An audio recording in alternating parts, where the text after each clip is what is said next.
Hey guys, Sethly here, back with another Apex Legends video. I hope you guys are all having a fantastic day. In this video, I'm going to cover the news we got from the recent Respawn check-in. I'll link the post down below if you guys want to go ahead and check it out for yourselves. But most of this news isn't about updates, but there are some pretty important topics that are addressed by Respawn. Before we get into it, if you are watching and you aren't subscribed, then make sure to hit that sub button. It's a great way to support the channel. But let's get right into the Respawn check-in. They start off by saying, hey friends, no groundbreaking news today, but before the weekend starts, we wanted to check in to recap some of the cool stuff that's been going on this week and briefly address keyboard and mouse use on consoles. Then they go on to address competitive events. They said if you missed the EXP Pro-Am event that happened earlier, you can watch the broadcast tomorrow on ABC, aka today, from 12 to 2 p.m. PST.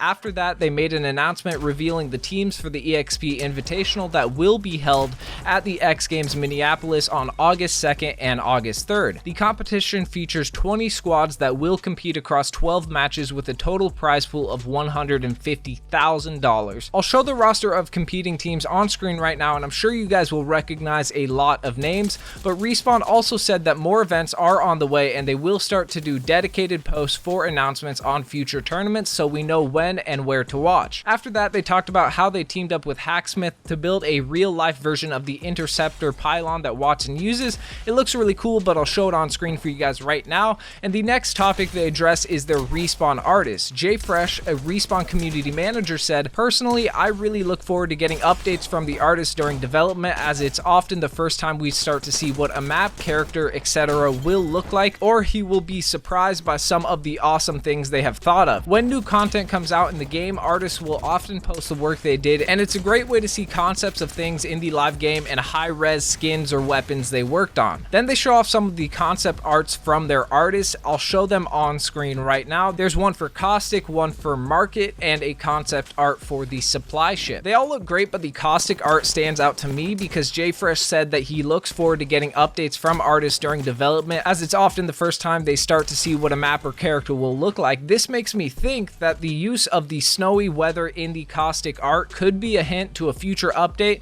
but that's obviously just speculation. The last topic they covered is the most important one. Respawn has finally addressed the use of mouse and keyboard on consoles. I know this has been talked about a lot recently since King Richard actually did use a Zim on live stream using a keyboard and mouse on console. I play on PC and have never tried to use a keyboard and mouse on console because I saw no reason, but I've often noticed there are people that use a Zim for Apex, and Respawn said that their stance on this, a short answer, is that they don't condone it. Then they go on to say they are investigating ways to detect if players are doing it, and they are testing that internally. Sadly, they said that's all they have to say on it for now. However, they will revisit this topic in the near future and talk about progress with detection and how they will address players that are using it. That's pretty much everything Respawn covered in this check-in. Make sure to let me know down in the comment section below if you guys think using a Zim to be able to use keyboard and mouse on a console should be bannable.